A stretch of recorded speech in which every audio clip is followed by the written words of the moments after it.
भक्तजनों, माताओं, बहनों, सादर जय श्री कृष्ण। हमारे YouTube चैनल में आप सभी का बहुत बहुत स्वागत है। मैं हूं आपके साथ आचार्य धर्मेंद्र शास्त्री। सबसे पहले आपको और आपके पूरे परिवार को संकष्टी तिल चतुर्थी की बहुत बहुत शुभकामनाएं और बधाइयां। भगवान गणेश जी तथा रिद्धि सिद्धि का भरपूर आशीर्वाद आपके जीवन पर सदैव बना रहे। आप सभी सुखी रहें, स्वस्थ रहें, व्यस्त रहें और मस्त रहें। आज हम आपको माघ माह के कृष्ण पक्ष में आने वाली जो तिल चतुर्थी होती है उसके विषय में संपूर्ण जानकारी देने जा रहे हैं। इस बार आपको तिल चतुर्थी का व्रत कब करना है तथा चंद्रोदय कब होगा एवं तिल चतुर्थी के व्रत का क्या क्या विधान होता है। प्रत्येक माह के कृष्ण पक्ष में जो चतुर्थी आती है उसे संकष्टी चतुर्थी के नाम से जाना जाता है तथा शुक्ल पक्ष में आने वाली चतुर्थी को वरद चतुर्थी या विनायक चतुर्थी के नाम से जाना जाता है। लेकिन करवा चौथ के बाद और भादों की चौथ के बाद यदि कोई सी बड़ी चतुर्थी आती है जो कि साल की सबसे बड़ी चतुर्थी मानी जाती है, वो माघ माह में आती है। यानी माघ माह के शुक्ल पक्ष की जो चतुर्थी होती है उसे तो विनायक चतुर्थी कहा जाता है, लेकिन माघ माह के कृष्ण पक्ष की जो चतुर्थी आती है वह बड़ी चतुर्थी मानी जाती है, जिसे माघी चतुर्थी भी कहा जाता है, माही चतुर्थी भी कहा जाता है, इसे सकटा चौथ भी कहा जाता है तथा संकष्टी चतुर्थी तिल चतुर्थी के नाम से भी इसे जाना जाता है। और इस बार तिल चतुर्थी का जो महापर्व है 21 जनवरी 2022 शुक्रवार को है। वैसे चतुर्थी तिथि का आरंभ 21 जनवरी को सुबह 8:51 से चतुर्थी तिथि आरंभ हो जाएगी, जो कि अगले दिन यानी 22 जनवरी 2022 शनिवार को सुबह 9:14 पर चतुर्थी तिथि समाप्त हो जाएगी। कृष्ण पक्ष या शुक्ल पक्ष दोनों ही पक्ष की जो चतुर्थी होती है उसे हमेशा चंद्रोदय व्यापिनी ही मानना चाहिए। यानी चतुर्थी के दिन चंद्रमा का दर्शन होता है, वही चतुर्थी व्रत में ली जाती है। यदि सूर्योदय के समय तृतीया तिथि है और उसके बाद चतुर्थी तिथि आरंभ होती है, लेकिन यदि चंद्रोदय व्यापिनी चतुर्थी है तो उसी दिन चतुर्थी का व्रत करना चाहिए। इसलिए यदि आप संकष्टी चतुर्थी यानी तिल चौथ का व्रत करने जा रहे हैं तो आपको 21 जनवरी 2022 शुक्रवार के दिन ही संकष्टी तिल चतुर्थी का व्रत रखना चाहिए। साथ ही इस दिन प्रातः काल से व्रत आरंभ हो जाएगा। यानी आपको यदि निर्जला व्रत रखना है तो आपको ब्रह्म मुहूर्त में सुबह जल्दी उठना है, स्नान करना है, शुद्ध वस्त्र धारण करना है और उसके बाद अपने नित्य का पूजन अर्चन करें, सूर्य भगवान को जल अर्पित करें तथा आप इस दिन विशेष रूप से भगवान गणेश जी के सामने बैठ करके या तो जल लेकर के संकल्प करें या मन ही मन संकल्प कर ले कि आज मैं संकष्टी तिल चतुर्थी का व्रत करने जा रहा हूं या करने जा रही हूं। इस प्रकार आप प्रातःकालीन वेला में भगवान का पूजन अर्चन करने के बाद मन ही मन संकल्प कर ले और व्रत का धारण कर ले। वैसे तो तिल चतुर्थी यानी संकष्टी चतुर्थी का व्रत निर्जला व्रत किया जाता है। निर्जला निराहार इस व्रत को किया जाता है और जब चंद्रोदय होगा यानी 21 जनवरी 2022 शुक्रवार को चंद्रोदय का जो समय रहेगा वो रात को 9:19 पर चंद्रमा का उदय होगा।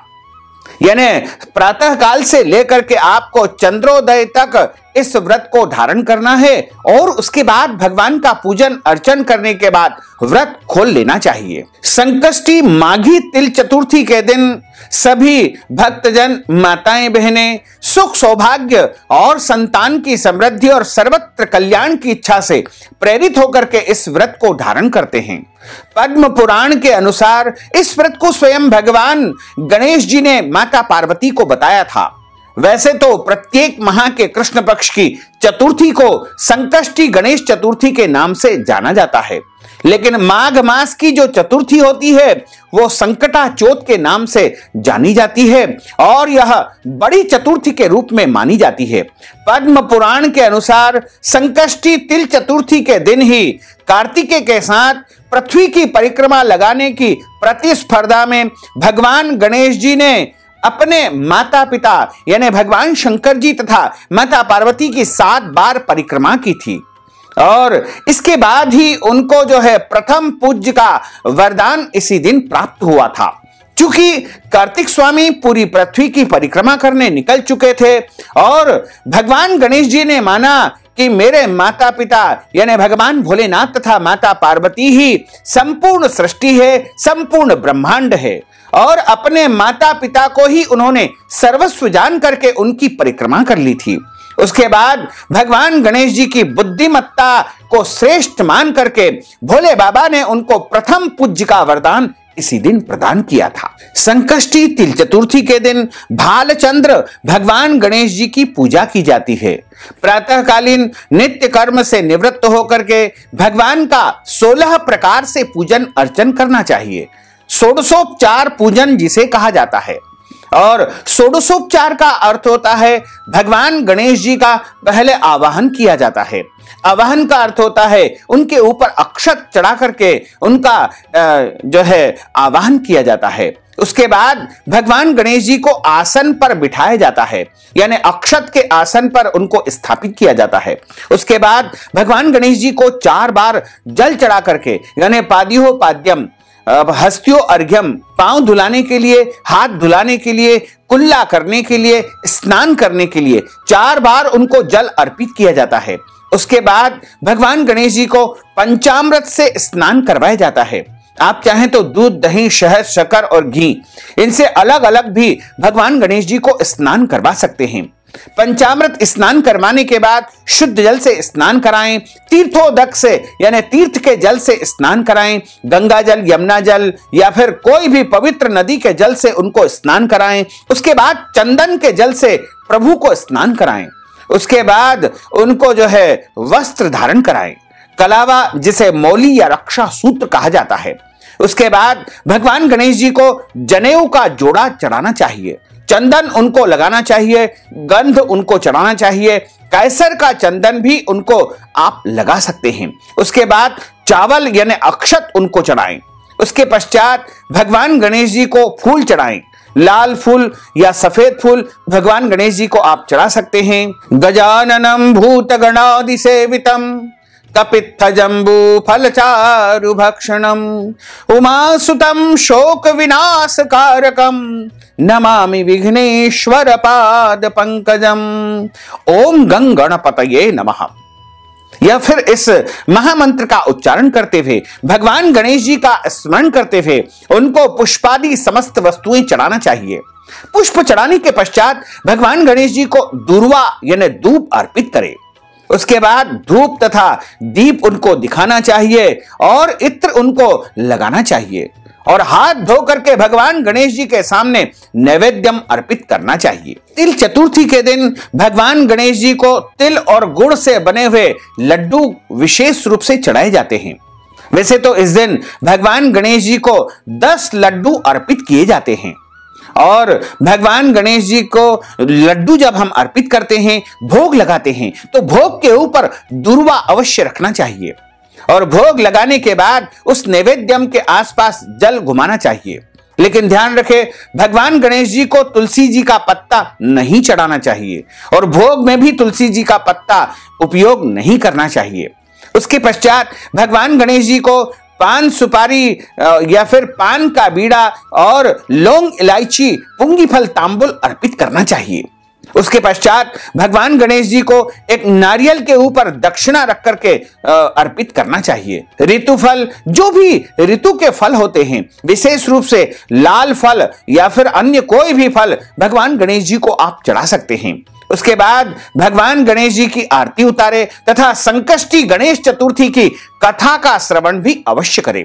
कथा हमेशा ब्राह्मण के मुख से ही सुनना चाहिए और पूजन कार्य सायंकालीन वेला में भी आप संपन्न कर सकते हैं। वैसे तो प्रातः काल भी आप पूजन अर्चन कर सकते हैं, लेकिन शाम के समय चूंकि चंद्रोदय रात्रि में होगा तो चंद्रोदय के पूर्व स्नान आदि से निवृत्त होकर के एक चौकी के ऊपर लाल कपड़ा बिछा करके उसके ऊपर कलश की स्थापना करके भगवान गणेश जी को बिठा करके उनका पूजन अर्चन करें और भगवान गणेश जी का पूजन अर्चन करने के बाद कथा का श्रवण करें और आरती उतारना चाहिए। तिल चतुर्थी के दिन अलग अलग क्षेत्रों में अलग अलग परंपराओं के अनुसार नैवेद्यम अर्पित किया जाता है। वैसे तो तिल और गुड़ के बने हुए लड्डू, ईख, शकरकंद, गुड़ तथा घी अर्पित करना चाहिए। यह नैवेद्य रात भर बांस की बनी हुई डलिया यानी टोकरी में ढक करके यथावत रख दिया जाता है तथा पुत्रवती स्त्रियां पुत्र की सुख समृद्धि और लंबी आयु के लिए कामना करती है और इस व्रत को धारण करती है।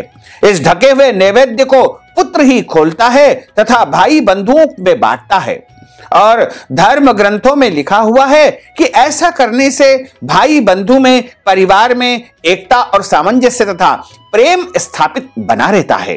अलग अलग राज्यों में, अलग अलग क्षेत्रों में तिल और गुड़ के लड्डुओं का बनाने का अलग अलग विधान बताया गया है। तिल और गुड़ के लड्डू बनाने के लिए सबसे पहले तिल के लड्डू बनाने के लिए तिल को अच्छी प्रकार से कढ़ाई में आपको भून लेना चाहिए तथा उसमें गुड़ की चाशनी मिला देना चाहिए। फिर तिलकुट का पहाड़ बनाया जाता है। तत्पश्चात भगवान गणेश जी की पूजा करके तिलकुट के पहाड़ को तोड़ा जाता है। भगवान श्री गणेश जी के पूजन के बाद चंद्रमा का जब उदय हो जाएगा यानी रात्रि 9:19 पर चंद्रमा का जब उदय होगा तो आप कलश से भगवान चंद्रमा को जल अर्पित करें, धूप दीप दिखाएं, चंद्रदेव से अपने घर परिवार की सुख और शांति के लिए प्रार्थना करें। इसके बाद एकाग्र चित्त होकर के तिल चतुर्थी यानी माघी चतुर्थी की कथा का श्रवण करें और भक्तों को भी कथा का श्रवण करवाएं और उपस्थित जनों को प्रसाद का वितरण कर देना चाहिए। इसके बाद स्वयं भोजन ग्रहण कर लेना चाहिए। यदि इस विधि से आप तिल चतुर्थी, माघी चतुर्थी का व्रत करेंगे तो निश्चित तौर से आपको भगवान गणेश जी की भरपूर कृपा प्राप्त हो सकेगी, क्योंकि भगवान गणेश जी रिद्धि सिद्धि के दाता है। जीवन की समस्त इच्छाओं को, मनोकामनाओं को भगवान गणेश जी अवश्य ही पूर्ण करते हैं। विशेष करके तिल चतुर्थी का व्रत संतान की लंबी आयु के लिए, परिवार में सुख शांति समृद्धि के लिए किया जाता है।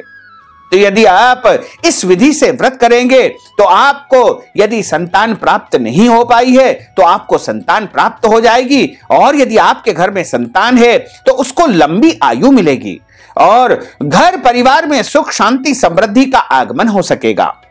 तो भक्तजनों, माताओं, बहनों, अगर आप तिल चतुर्थी की कथा हमारे माध्यम से श्रवण करना चाहते हैं तो हम आपके लिए तिल चतुर्थी की विशेष कथा अवश्य ही प्रस्तुत करेंगे। और यदि आप तिल चतुर्थी, गणेश चतुर्थी के अवसर पर अपनी ओर से पूजन पाठ हमारे माध्यम से करवाना चाहते हैं तो आप हमारे माध्यम से भी अवश्य करवा सकते हैं। इस हेतु आप अपना नाम तथा गोत्र हमें व्हाट्सएप के नाम मैसेज के माध्यम से भेज दीजिएगा और आपके नाम से हम तिल चतुर्थी, गणेश चतुर्थी की पूजा अवश्य ही विधि विधान से संपन्न कर देंगे। साथ ही अगर आप तिल चतुर्थी, गणेश चतुर्थी, माघी चतुर्थी, संकष्टी चतुर्थी के निमित्त ब्राह्मण भोजन करवाना चाहते हैं, कथा की दक्षिणा प्रदान करना चाहते हैं, वस्त्र दान, गौ दान, अन्न दान या कोई भी दान यदि आप तिल चतुर्थी के निमित्त करना चाहते हैं तो आप हमारे पेटीएम के माध्यम से, गूगल पे के माध्यम से, फोन पे के माध्यम से या अकाउंट नंबर के माध्यम से नगद राशि पहुंचा करके तिल चतुर्थी, माघी चतुर्थी का संपूर्ण पुण्य लाभ प्राप्त कर सकते हैं। साथ ही आपसे अनुरोध है कि हमारे इस ज्ञानवर्धक वीडियो को अधिक से अधिक लोगों को शेयर करिएगा, लाइक करिएगा, कमेंट करिएगा और यदि अभी तक आपने सब्सक्राइब नहीं किया तो अभी और इसी समय सब्सक्राइब अवश्य कर लीजिए। आपको और आपके पूरे परिवार को सादर जय श्री कृष्ण, सादर धन्यवाद।